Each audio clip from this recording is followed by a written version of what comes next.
ಸುಮಾರು 21 ಕೋಟಿ ಖರ್ಚು ಮಾಡಿ ಬಹುಶಃ ಇದು ಬರೀ ಯಾವುದೋ ಸಮಾರಂಭಗಳನ್ನು ಮಾಡೋದಕ್ಕಷ್ಟೇ ಅಲ್ಲ, ಅಂಬೇಡ್ಕರ್ ಚಿಂತನೆಗಳನ್ನ ಈ ಒಂದು ಸಭಾಭವನದಲ್ಲಿ ಮುಂದಿನ ಪೀಳಿಗೆಯವರಿಗೆ ತಿಳಿಸ್ತಕ್ಕಂತ ರೀತಿಯಲ್ಲಿ ಅತ್ಯಂತ ಆಧುನಿಕವಾಗಿ ಅವರು ಮಾಡಿದ್ದಾರೆ.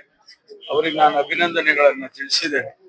ಅದೇ ರೀತಿ ಬೇರೆ ಬೇರೆ ಕ್ಷೇತ್ರದ ಇದೆ, ತಾಲೂಕಾ ಕಚೇರಿ ಇರ್ಬೋದು ಅಥವಾ ಸ್ವತಂತ್ರ ಚೌಕ ಇರ್ಬೋದು, ಎಲ್ಲವನ್ನು ಕೂಡ ದೂರದೃಷ್ಟಿಯನ್ನ ಇಟ್ಕೊಂಡು ಕೆಲಸ ಮಾಡಿದ್ದಾರೆ. ಅವರಿಗೆ ನಾನು ಅಭಿನಂದನೆಗಳನ್ನ ಹೇಳಿದ್ದೇನೆ. ಈಗಾಗಲೇ ನಾನು 102 ತಾಲೂಕುಗಳಿಗೆ ಗ್ರೌಂಡ್ ಟ್ರೂತಿಂಗ್ ಮಾಡಬೇಕು ಅಂತ ಆದೇಶ ಮಾಡಿದ್ದೀನಿ. ಒಂದೆರಡು ದಿವಸದಲ್ಲಿ ಅವುಗಳು ನನಗೆ ವರದಿ ಬರ್ತವೆ. ಬಂದ ನಂತರ ನಾವು ಬರಪೀಡಿತ ಪ್ರದೇಶ ಅಂತ ಹೇಳಿ ಆ ತಾಲೂಕುಗಳು ಯಾವ್ಯಾವ ತಾಲೂಕಿನಲ್ಲಿ ಗ್ರೌಂಡ್ ಟ್ರೂತಿಂಗ್ ಅಲ್ಲಿ ಬಂದಿರುತ್ತೆ, ಆ ಪ್ಯಾರಾಮೀಟರ್ಸ್ ಗೆ ಫಿಟ್ ಇನ್ ಆಗಿರ್ತಾರೆ, ಅವುಗಳನ್ನ ನಾವು ಬರಪೀಡಿತ ಪ್ರದೇಶ ಅಂತ ಹೇಳಿ ಘೋಷಣೆ ಮಾಡ್ತೀವಿ. ಆನಂತರ ಕೇಂದ್ರ ಸರ್ಕಾರಕ್ಕೂ ಕೂಡ ನಾವು ಒಂದು ಮೆಮೊರಾಂಡಮ್ ಅನ್ನ ಸಬ್ಮಿಟ್ ಮಾಡೋದಕ್ಕೆ ತಯಾರು ಮಾಡ್ಕೊಳ್ತೀವಿ. ಸಾಕಷ್ಟು ಸಮಸ್ಯೆಗಳಿದ್ರು ಕೂಡ ಬಿಜೆಪಿ ಅವರೀಗ ಒಂದು ಪ್ರತಿಭಟನೆ ಮಾಡ್ತಾ ಇದ್ದಾರೆ, ಜೊತೆಗೆ ಒಂದು ಪಾದಯಾತ್ರೆ ಮಾಡಲು ಮುಂದಾಗ್ತಾ ಇದ್ದಾರೆ ಸರ್. ನೋಡಿ, ನಾವು ಪರಿಪರಿಯಾಗಿ ಅವರನ್ನ ಕೇಳ್ಕೊಂಡಿದ್ದೇವೆ. ಸದನದಲ್ಲಿ ನೀವು ಪ್ರತಿಭಟನೆ ಮಾಡೋದು ನಿಮ್ಮ ಹಕ್ಕು, ತಪ್ಪಿಲ್ಲ. ನಾಗೇಂದ್ರ ಅವರ ಏನು ರಾಜೀನಾಮೆ ಕೇಳೋದು ಕೂಡ ತಪ್ಪಿಲ್ಲ. ಆದ್ರೆ ಅದಕ್ಕೆ ರೀತಿ ನೀತಿಗಳಿದಾವಲ್ಲ.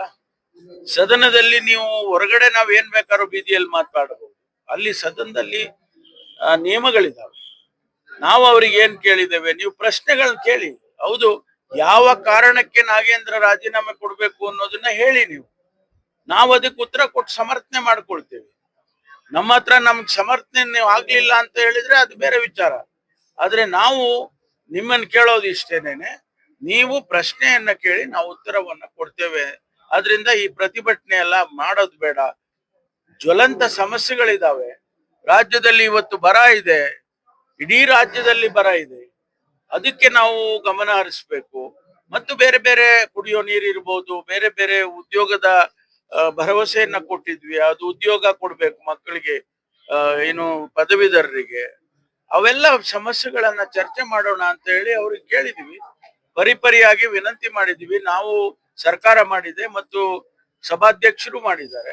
ಅಷ್ಟಕ್ಕೂ ಅವರು ರಾಜಕೀಯ ಮಾಡ್ಕೊಳ್ತೀವಿ ಅಂತ ಅಂದ್ರೆ ನಾವೇನ್ ಮಾಡಕ್ಕಾಗಲ್ಲ.